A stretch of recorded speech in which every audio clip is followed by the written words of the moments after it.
Vamos a hablar ahora con Paolo Aldea. Él es el nuevo abogado del expresidente Alejandro Toledo. Doctor Aldea, muy buenas noches. Aló, buenas noches. Doctor, ¿cómo le va? ¿Me escucha bien? Sí, ahora sí lo copio bien. Buenas noches. Buenas noches. Doctor, a ver, escuchaba la entrevista que hizo con nuestra compañera Valery Vázquez de Velasco. Debo entender que usted no tiene comunicación directa con el expresidente Toledo.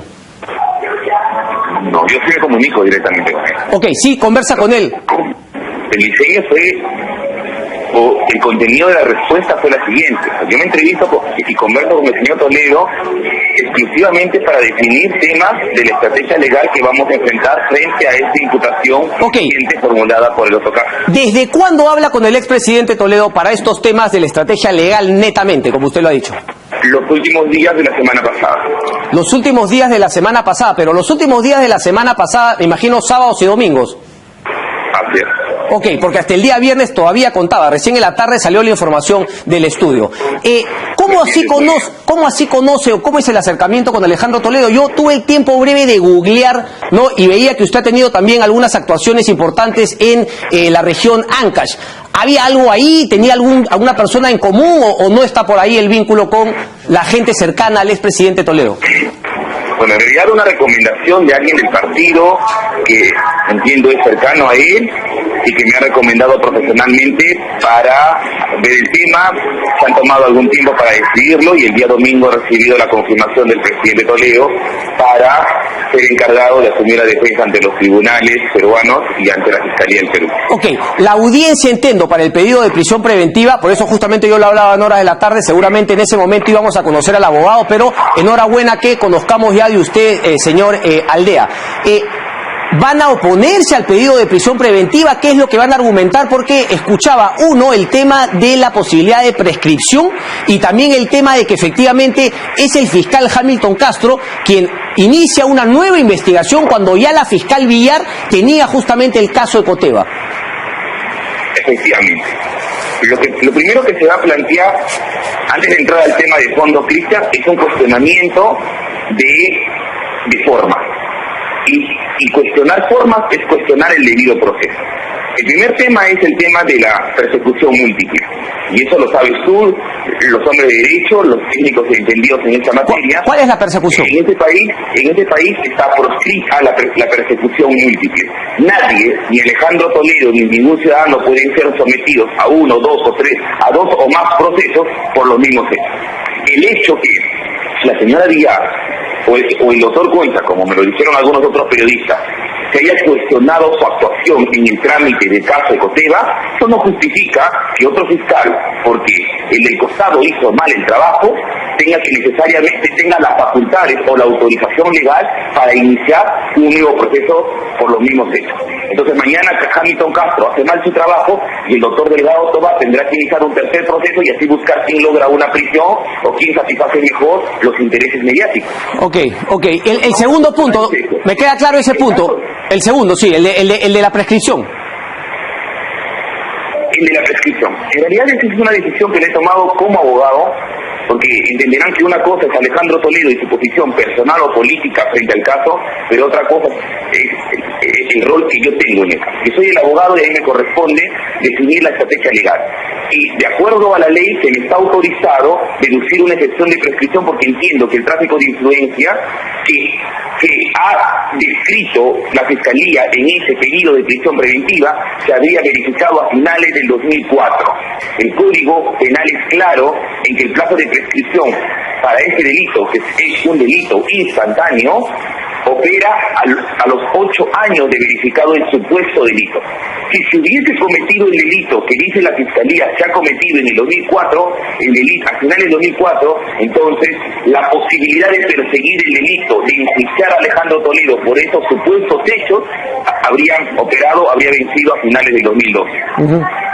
Ok, está bien, me queda claro sus puntos legales y me imagino que, a ver, déjeme ser un poco irónico, pero usted me dice que eso lo ha decidido usted como estrategia legal, pero queda claro también que al presidente Alejandro Toledo, digamos, demostrar que no recibió el dinero, porque usted está yendo justamente por el tema no de la recepción del dinero, el tráfico de influencias, digamos, políticamente él no quisiera aceptarlo, pero claro, al plantear la prescripción, de alguna manera también se allana. Bueno, yo habré recibido ese dinero, pero finalmente ya prescribió el posible delito. No. Créame que Alejandro Toledo hubiese reflexionado o pensado dos veces antes de irnos a un tema de prescripción. Pero en un escenario donde se hace un allanamiento de la forma que se ha hecho, en un escenario donde veo una persecución penal múltiple, pero en un escenario donde la persecución, Alejandro Toledo a declarar, jamás se citó a declarar en el caso 2017, que es el caso Odebrecht. Bueno, pero la declaración de Barata y se pidió una prisión preventiva. No son las garantías que a mí me permiten discutir en otro escenario y renunciar fácilmente a la posibilidad que legalmente y con la ley en la mano yo formule la excepción de prescripción. Por lo menos me parece saludable que plantee usted la persecución múltiple desde el punto de vista judicial y no persecución política como quiso, digamos, soltar la ex primera dama Elian Carp. Me tengo que ir desgraciadamente. Pero bueno, Paolo Aldea, lo convoco para el día de mañana poder conversar aquí en Abocajarro. Ojalá usted lo pueda hacer. No puede mañana, me han dicho. Para la próxima entonces será. Paolo Aldea, muchísimas gracias. Vamos a estar tocando más el tema, pero es que la verdad, o sea, se la dejan sembradita, ¿no? Se la dejan sembradita. Pero en fin, la congresista Jenny Vilcatome está con nosotros para conversar sobre este tema y otros más respecto del gasoducto. La verdad, ¿cómo está, congresista? Buenas noches. Me deja preocupado porque me da la impresión que tiene algunos argumentos el abogado de Alejandro Toledo. ¿Cuál es su opinión, congresista? Bueno, lamentablemente la forma en la que se está proyectando esta investigación tiene ciertas debilidades que podrían ser bien aprovechadas por la defensa. Sin embargo, el día de mañana la audiencia de prisión preventiva se va a llevar a cabo más allá de que el abogado luego pueda presentar y yo creo que la prisión preventiva se va a dar, ¿no? Yo creo que existen los requisitos, pues para la prisión preventiva no se requieren medios probatorios. Correcto. No es un juicio oral donde hay que ir a probar el delito. Correcto. Es una audiencia donde hay que, según el artículo 268 del Código Procesal Penal, hay que acreditar la existencia de elementos de convicción graves y fundados que den cuenta de la existencia del delito y que lo vinculen al imputado, en este caso al señor Toledo. La prisión preventiva va. Lo que necesita el juez es que se le demuestre por parte de la Fiscalía una alta probabilidad de la existencia de este delito, ¿no? Y de su vinculación. Y a su vez que concurran los otros elementos como el peligro de fuga, ¿no? Esto que ha planteado el nuevo abogado de Alejandro Toledo es para el proceso en sí, para la posibilidad real de que se haga justicia y de poner al doctor, al expresidente Toledo en donde le corresponda. ¿Qué errores han habido y si es que efectivamente usted cree podrían complicar el proceso de poner a una persona que a todas luces ha cometido actos de corrupción en donde le corresponde? No haber convocado a una declaración al señor Toledo en la etapa preliminar no es una causal. Es lo único que necesita el fiscal para pasar de una etapa de investigación preliminar a una preparatoria son elementos reveladores. Y en esta investigación el fiscal ya tiene elementos reveladores como son la declaración del señor Barata, quien debe de haber acreditado también su versión con una serie de documentos que han generado para el fiscal este cierre del círculo para poder establecer. Esos dos puntos, la prescripción y el tema de la persecución, no me acuerdo qué es lo que decía. El hecho de que, por ejemplo, Hamilton Castro haya abierto también una investigación por lavado de activos y tráfico de influencia y que la fiscal Villar ya haya tenido el caso Ecoteva por lavado de activos. Bueno, la fiscal Villar no ha llegado a este punto. Y es indispensable, sí, lo venimos creo diciendo hace mucho tiempo, que esta etapa en la cual ya se está verificando la existencia de pago de coimas está ligado directamente a los actos de corrupción. Obviamente, si va a invocar tráfico de influencias que tiene una pena menor y que también, a mi entender, desde un punto de vista procesal, no es el tipo penal que debería haberse formulado. Claro que también se puede todavía corregir con más elementos, le está dando una posibilidad de alcanzar la prescripción dado los años que ya han pasado contabilizados desde el año 2004, incluso teniendo en cuenta aquellas interrupciones de la prescripción que puedan haber existido. Pero tengamos en cuenta que el fiscal Hamilton Castro, este hecho no se está dando dentro de la investigación ya que existía antes por Ecoteva, donde sí se interrumpe la prescripción. Bueno, no entiendo hasta ahora el por qué, si el fiscal Hamilton Castro tiene tantos, creo que alrededor ya de 2 años en esta investigación de las empresas brasileñas, ha tenido que ir desglosando o abriendo nuevas carpetas cuando en las carpetas que iba avanzando ya se pudieron haber dado aperturas de investigación con estos delitos que finalmente ya interrumpen el plazo del cómputo de la prescripción. Pero ¿qué es importante entender, Cristian, en esta etapa? Que el tipo penal de tráfico de influencias no sería el que finalmente debe de ser objeto de investigación o de imputación en este proceso.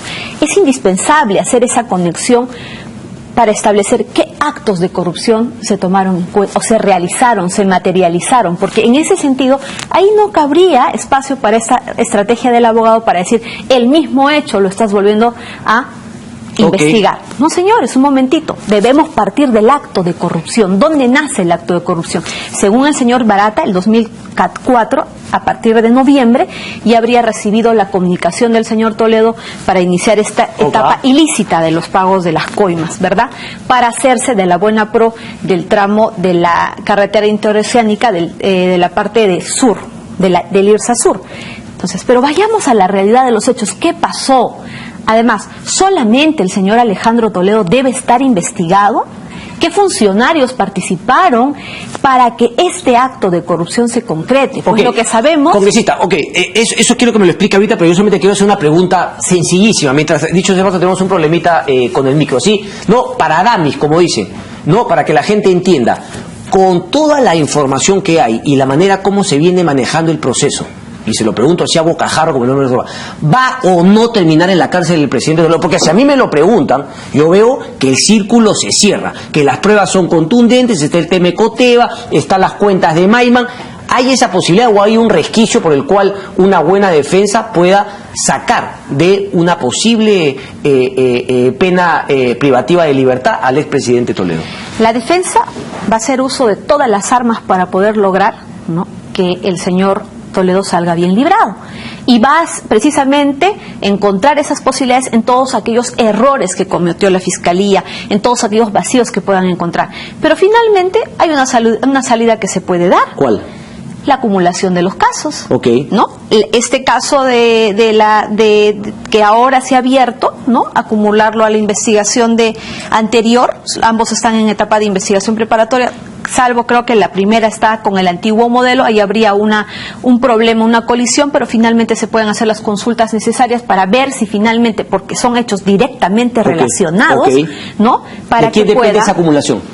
Ya del Poder Judicial. Pues ese es un problema que existía, ¿sabe en qué caso? En el caso de la Centralita, en el cual, ¿no?, en el nuevo caso, el caso de la Centralita se llevaba a cabo con el nuevo modelo procesal, pero tenía mucha vinculación. Y el asesinato del señor Nolasco era con el antiguo modelo procesal, pero había mucha relación. Entonces, en el camino habían esa necesidad, porque los imputados te decían, un momentito, asociación ilícita en el caso de la Centralita y asociación ilícita en el proceso de Nolasco, entonces que hay 2 asociaciones ilícitas por la misma organización criminal. Entonces ahí viene una serie. Bueno, si el juez finalmente entonces logra la acumulación, eso tiene que ser pedido por la Fiscalía. Pedido por la Fiscalía, pero ahí van a afrontar el primer problema, ¿no? Si es que es con el antiguo, con el Código de Procedimientos Penales y con el nuevo modelo procesal, ahí van a venir las dificultades. Pero supongo que pueden ser superadas en el camino, pero mucho va a depender en esta nueva investigación los delitos que se van a imputar.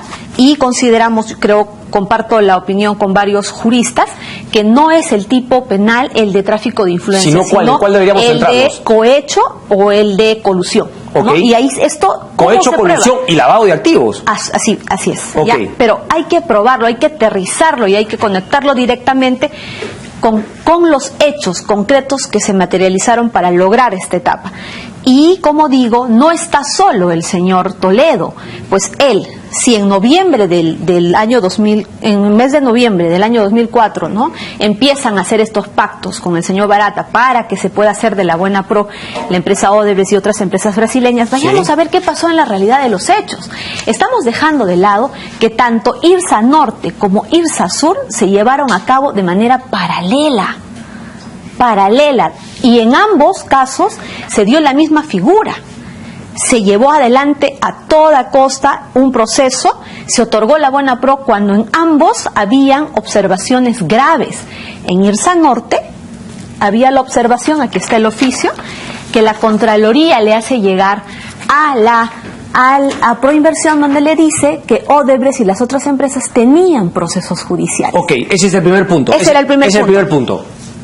IRSA Norte, en las bases, decía, las empresas no pueden tener juicios contra el Estado o ni tampoco por parte de la empresa hacia el Estado.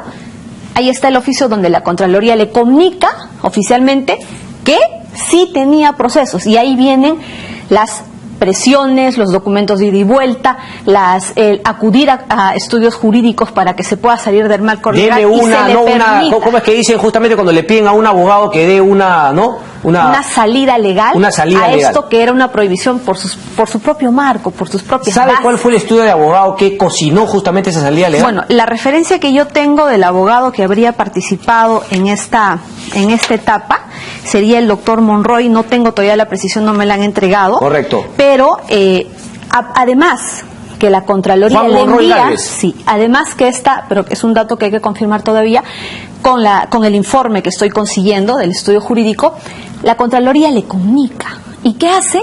Le devuelven la respuesta y le dicen, no, ¿sabe qué? Ustedes están equivocados. La Contraloría incluso manda un oficio al Poder Judicial.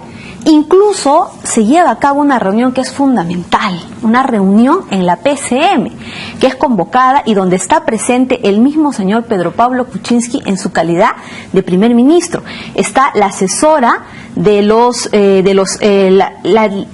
director de asesores del Consejo de Ministros, que en ese momento era la señora Cecilia Blume, y estuvo presente el asesor legal, en la cual se convocó a los técnicos que habían hecho este informe, ¿no? Para decirles, oiga, están trabando la inversión, ¿qué están haciendo? Pero, esto no es así. déjeme interrumpirla. ¿Usted es consciente que todo esto que nosotros decimos y nos indigna, inmediatamente, yo no sé qué pasa en la mente de muchos peruanos, porque yo acabo de escuchar hace instantes en el programa de las 9 de la noche, ¿no?, a Jaime Altaus y a Hernández, y la preocupación es exactamente la misma que parece que se dio en esa reunión del 2004. No, pero ¿cómo vamos a parar la inversión? No, pero ahora es un proyecto fundamental para el Perú. ¿Cómo se va a poner en cuestionamiento, por favor? Se va a caer el PBI. Cristian, es un modus operandi, porque todas estas irregularidades luego fueron subsanadas para evadir la acción de la justicia por una ley que es la 28670. Pero ahora vamos a llegar a ese punto. Entonces, pese a la negativa de la Contraloría a cambiar esa opinión,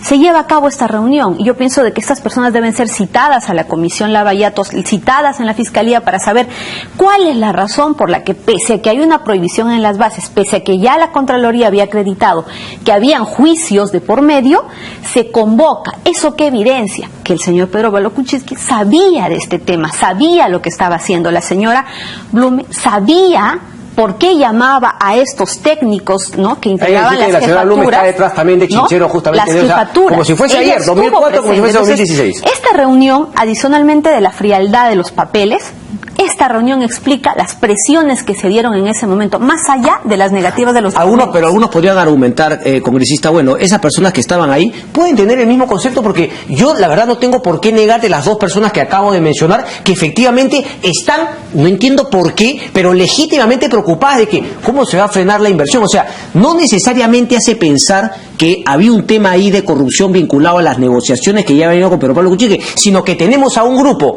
que hasta ahora no se dan cuenta lo que es conflicto de intereses, hasta ahora no se dan cuenta lo que es el tema de las puertas giratorias, y somos un país tan bananero que todos ellos consideran que esto es normal. Por supuesto que se dan cuenta, porque de lo que han venido a hablar acá no era del peligro de las inversiones. Las propias bases, Cristian, decían que no se podía contratar con empresas que tenían juicios, y tú haces todo lo contrario a las bases, niegas los documentos, llamas a reuniones donde tú más bien intentas convencer a los técnicos para que cambien de opinión. Eso es corrupción para mí, porque los papeles hablan, hay un marco legal donde te decía, no, está prohibido, y sin embargo lo hicieron. Ok, si no hubo coimas en este tema, ¿cuál sería el delito que calificaría a esta reunión y a los que participaron? Establecer si pudieron haber cobrado coimas, eso tendrá que verse después. Pero sí existiría aquí una participación, ¿no?, como un cómplice primario, como un cómplice secundario, en la participación de actos concretos en el ejercicio de sus funciones, no solamente en esta reunión, sino en la emisión de los documentos y en las leyes que se dan. Perfecto. a toda costa se firma el contrato. En ese momento, Odebrecht, pese a tener los procesos judiciales, contrata con el Estado y todo sigue adelante a pesar de todo el escándalo que hace la Contraloría. Paralelamente, también se estaba dando Irsasur. ¿Y cuál era el problema en Irsasur? La exoneración del SNIF. Entonces, mira, ¿cuál es el problema fundamental que hay en el Perú? Que debemos identificarlo en este momento. Que estos grandes proyectos no cuentan con expedientes técnicos. Es lo que decía justamente. Porque se lo encargan a la empresa. Es decir, ganan una buena PRO solamente con un estudio de factibilidad, que lo único que te dice es si es viable o no es viable, pero no te dicen cuánto va a costar, cómo se va a hacer. Eso no se está cambiando todavía y eso también queremos pensar, porque ese es justamente la madre del problema que hasta ahora nadie quiere tocar, porque estamos con tweets diciendo, bueno, si es culpable que caiga. Mira, además... Congresista, déjeme hacer una pausa, por favor, porque el tiempo nos gana un corte y regresamos, no se muevan.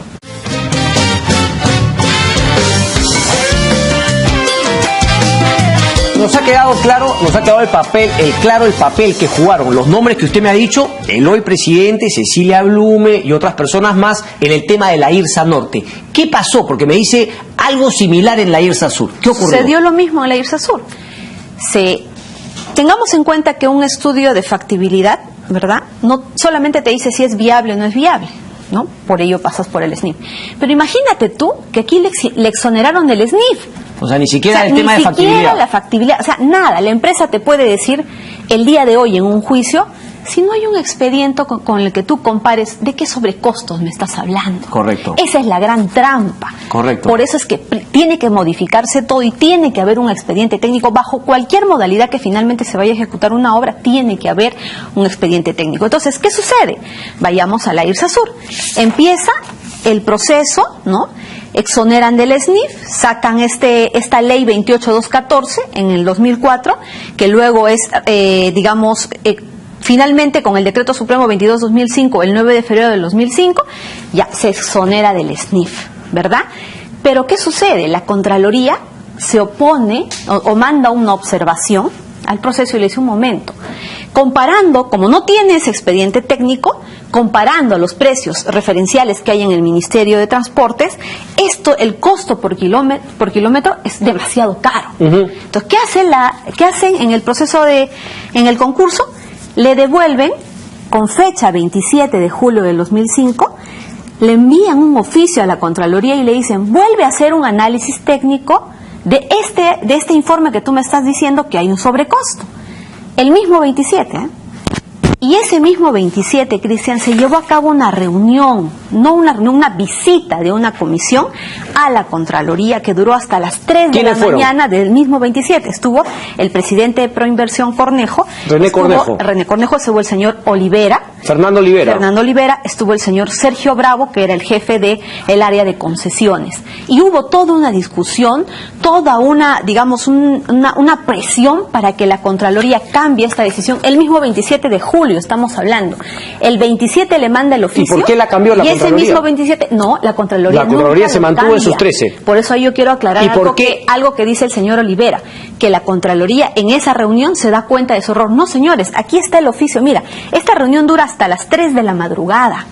Tensa totalmente, pero la Contraloría, pese a todo, mira, con fecha 27... Y la Contraloría finalmente emite una opinión, pero el Ejecutivo simplemente se zurró y siguió para adelante. Ratificándose. La Contraloría se ratificó. Mira, imagínate ese documento. 27 de julio le manda el documento Proinversión. El mismo 27 se lleva a cabo esta reunión y ese mismo 27 sale este oficio, pero la Contraloría se ratifica y dice, sí hay. Una cortita, congresista, porque ha dicho también que efectivamente es ingenuo pensar que si había o no coimas, que no sabían, obviamente sí sabían. ¿Debe responder algo el presidente Kuczynski o esconderse detrás de un tuit y decir que caiga quien caiga, Toledo es una decepción? Si finalmente no responde a nivel de la prensa, no nos interesa, pero el fiscal lo tiene que incluir. ¿Por qué? El artículo 128 de la Constitución nos establece la... Si no lo hace a través de la prensa, lo que queda claro es que con el presidente que tenemos, está claro que quedamos descabezados para luchar contra la corrupción directamente y liderar la lucha. Él no lo puede hacer. No lo puede hacer, lamentablemente, porque va a tener que responder. El artículo 128 de la Constitución establece que los ministros son individualmente responsables por sus propios actos, y por los actos presidenciales que refrendan. Aquí tenemos la ley la 28670. Ok, justamente es lo que yo decía ayer, porque otra de las cosas para saltearse el SNIP era justamente declarar de necesidad pública e interés nacional diversos proyectos de inversión. Para que el primer ministro, dice, todos los ministros son solidariamente responsables por los actos delictivos o violatorios de la Constitución o de las leyes en que incurran el presidente o que se acuerden en Consejo, aunque salve su voto. Solamente se salva de responsabilidad si en ese instante renuncia el presidente del Consejo de Ministros en ese momento, el señor Pedro Pablo Kuczynski, ante todas estas irregularidades debió renunciar. Pero ¿qué viene acá? Es increíble cómo cambiaron todo, ¿no? El objeto de la ley e impedimentos para ser postores. Pero permíteme esto, falta el broche de oro. Como ya sabían todas las irregularidades, porque pese a todas estas observaciones de la Contraloría, se firman los contratos. Pero hay algo que sucede en el camino. La Contraloría, con fecha 9 de agosto del 2005, luego de esta firma de contrato, se acredita ante Proinversión para hacer los exámenes de auditoría ya, e iba a encontrar estas responsabilidades, e iba a establecer responsabilidades. Es así que se saca esta ley 28670 desde el Congreso. Mira lo que dice en la parte inicial: declárese de necesidad pública y de interés nacional la implementación de las tareas previas a cargo del Ejecutivo. Es decir, con esta ley estaban regularizando todo lo anterior y que la Contraloría iba a encontrar. ¿Pero para qué? Para que ya no se establezcan responsabilidades. ¿Dónde se ha visto que tú establezcas este tipo de leyes para esta etapa de las tareas previas? Y en efecto, con este proyecto, con esta ley, ¿qué es lo que se hace? Se regulariza todo para atrás. Ok, debo entender que este modus operandi ha corrido a lo largo de los últimos 16 años. Así es. Vayamos más allá. Esta ley salió del Congreso, sí. Ahora nos tiene que contestar el señor Pedro Pablo Kuczynski, nuestro presidente de la República, ¿por qué no fue observada por el Ejecutivo? La señora Cecilia Wilmer, como la con el Ejecutivo, le hicieron el paré Gilberto Díaz, que era chupe de Toledo, Marcela Yaipoma, que hasta ahora se siente a la mano derecha de Toledo. A la hora de responder en un interrogatorio, nos vamos a tener que conocer cuál es la razón por la que no se observa esta ley desde el Ejecutivo. Entonces, esta ley ¿Usted está segura propiamente... que no lo va a hacer en un mensaje? O sea, no lo va a hacer de cara a los que lo eligieron, a los ciudadanos que él gobierna, sino únicamente porque el fiscal lo va a invitar, porque entiendo que el fiscal lo va a llamar y que también la comisión Lavallato... No sé qué pueda hacer, pero definitivamente, en su condición de presidente del Consejo de Ministros, tiene responsabilidad. Okay. Entonces, esta ley, Cristian, fue para eludir la acción de la justicia. Pues, ¿qué sucede después? Tanto escándalo causó esta ley que la Contraloría mandó a diferentes instancias la interpretación para saber finalmente si esta ley se iba a aplicar o no, porque con esto ya la Contraloría, estos exámenes de auditoría que iba a empezar a hacer ya no iban a tener sentido, porque no iba a poder establecer responsabilidades. Y mira lo que sucede a continuación. Le manda al presidente del Congreso la consulta, pero entre idas y venidas simplemente la absolución de la interpretación nunca llegó. Se lo manda al Ministerio de Justicia, que igual en un contenido ambiguo le llega a contestar que esta ley era aplicable, pese a que lo que estaba haciendo era regularizar todas estas acciones que estaban mal hechas. Saltaron todos los filtros, la Contraloría hizo su chamba que tenía que hacer, pero estaba tan bien armado el tema, tan cerrada, ¿no?, la voluntad de sacar estos negociados, porque así son a la luz de los hechos, que finalmente se zurraron en todas las recomendaciones que hacía la Contraloría. Esto tiene que ser objeto de la investigación fiscal. Okay. Pues la pregunta es, ¿no?, lo que nos va a decir mañana seguramente el abogado de todos los peruanos a través del juez. ¿Cuál es el acto de corrupción? ¿En qué se concretó? Perfecto, el señor Barata dice, me pidió dinero a efectos de garantizar que se gane la buena pro y que se garantice que los demás postores no tengan opciones. Perfecto, pero que es una situación complicada, ¿no? Para llegar al fondo del tema con Alejandro Toledo va a haber que levantar todas las piedritas en las cuales estaba involucrado también el hoy presidente de la República. Eso es lo que usted me está diciendo. Claro que sí, para meter preso a Toledo como correspondería, vamos a calatear al hoy presidente de la República. Lamentablemente va a tener que asumir la responsabilidad. Si tiene que hacer, tiene que hacerse. Va a tener que asumir la responsabilidad, porque estos son hechos concretos que materializaron ¿qué? Aquello que el señor Toledo ofreció. Con razón no se lidera ofreció. nada. Ahora, vamos más allá. Yo quisiera advertir algo. No me sorprendería que en el tema de Chincheros también saquen una ley de estas para regularizar todo aquello que ahora no pueden explicar, todo aquello que están desnaturalizando en las APPs, que en un examen de auditoría, que en una investigación penal va a establecer lo que está mal. Entonces, a mí no me sorprendería que ahora, más adelante, se saque otra ley de esta misma naturaleza. ¿Qué puede hacer el Congreso de la República para justamente bloquear ese tema? El Congreso de la República de ninguna manera puede promover este tipo de leyes que van a regularizar aquellos actos que son prácticamente constitutivos. No solamente debe aceptar este tipo de leyes que promueven esos actos, sino más bien pueden empezar a tumbarse ese entramado legal que genera la corrupción. Hemos sacado el tema del 622, la estabilidad tributaria que permite que el país sea el paraíso de lavado de activos, una serie de cosas. ¿Qué puede hacer el Congreso? En el tema de contrataciones, ¿qué es lo que hay que hacer en este tema de la inversión pública? Aquí viene el mensaje para los ciudadanos. Perfecto, esto lo tienen que entender los fiscales, tienen que llevarlo a cabo en las investigaciones y establecer las responsabilidades. Pero ¿qué debemos nosotros exigirles a nuestras autoridades? Hay que empezar a ponerle orden a las contrataciones, desde la priorización, desde el momento en el que yo escojo cuál es una necesidad y cuál no es una necesidad. Claro, pero para hacer un análisis. Aquí cuando uno planea, los liberales bananeros dicen, no, ¿cómo vas a planear? Cuando uno tendría que hacer un planeamiento de cuáles son las prioridades del Perú. Y tiene que tener una base técnica y una base económica. Tengo que saber, ¿tengo dinero, no tengo dinero? ¿Por qué me voy a una ¿Eso es a través de una legislación? Por supuesto, hay que modificar todo el sistema. A continuación, ¿qué viene? Hay que olvidar por completo los procesos en los cuales la empresa hace el expediente técnico. Clarísimo. Debe hacerse, perfecto, todos los estudios de factibilidad, prefactibilidad, factibilidad, pero debe tenerse el expediente técnico antes de cualquier proceso. ¿Para qué? Costará más, demorará más, pero haremos buenas obras y sin coima. Ahí viene la gran atingencia, ¿no? Vamos a demorar, que 2 años, se para la inversión. Un momentito, a la hora de la hora, díganme una sola obra que haya terminado en el plazo previsto. Ninguna. Correcto. Porque con los adicionales, con las adendas, ninguna ha terminado en su plazo. Pero espera, un momento. ¿Qué tendríamos con el expediente técnico, Cristian? Mira qué importante. ¿Qué tendríamos? Los postores van a saber qué hacer y por qué van a competir, por qué están concursando. Entonces, además, hay que saber y establecer en esa etapa cómo se va a hacer ese proceso.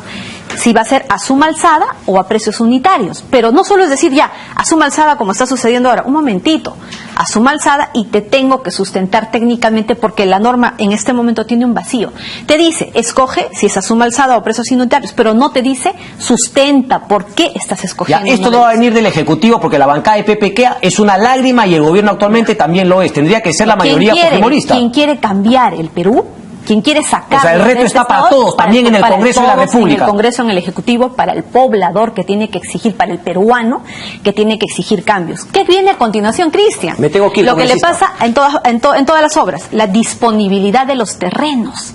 Los procesos se están sacando sin la disponibilidad de los terrenos. Sí. La construcción del tren, hasta el día de hoy no se tiene. Y ahí cobran adendas, cobran plata extra porque dicen que no me han dado los terrenos. Otorgan el proceso, otorgan la buena pro y no hay terrenos. Correcto. Hasta que vayas a los juicios. ¿Qué viene a continuación? Hay que saber, un momentito, si tiene los servicios, pues los panamericanos, a ver, ¿tenemos garantizados los servicios? A continuación, ¿qué tienen que venir? Las licencias. La construcción de este edificio del Banco de la Nación no tiene licencia. Están corriendo tabla. Está creciendo, se viene el tubo. Todo lo que encargamos para meter los corre en tabla. ¿Qué queremos? Queremos cambiar, ¿verdad? Así se tiene que cambiar. Y es una cuestión de orden. Y otra cosa, tener normas con un solo horizonte. No que si saco un APP, al final lo voy a sacar como una obra pública, que es lo que está pasando en este momento con el aeropuerto de Chinchero, pero sigo diciendo que es una APP, o que entro en un proceso, en una forma de inversión, y para sacarle la vuelta acudo a la norma de otra forma de inversión. Vamos a hacer eso los es lo que se cuadros tiene con que proscribir. los pasos que nos ha dado justamente Jenny Vilcató, y vamos a tratar, porque creo que ha dicho usted, congresista, una parte fundamental. La población se tiene que enterar para también exigir. Dejemos puede creer que solamente vamos 5 años, no, o cada elección a votar. Hay que exigir justamente si queremos ser una república bananera. ¿Cómo está el congresista? Dime. Algo más. Ya debe cambiar la visión de las políticas públicas en atención a las grandes obras. Perfecto, hay muchas políticas públicas. No, vayamos al servicio. ¿Qué necesita el ciudadano? Salud, educación, porque todo no lo puedo atender. Correcto. Empecemos por prioridades y en atención al servicio. Para nada. Jenny Vilcatoma, un placer como siempre. Muchísimas gracias por aclararnos ese panorama. Nos vemos mañana.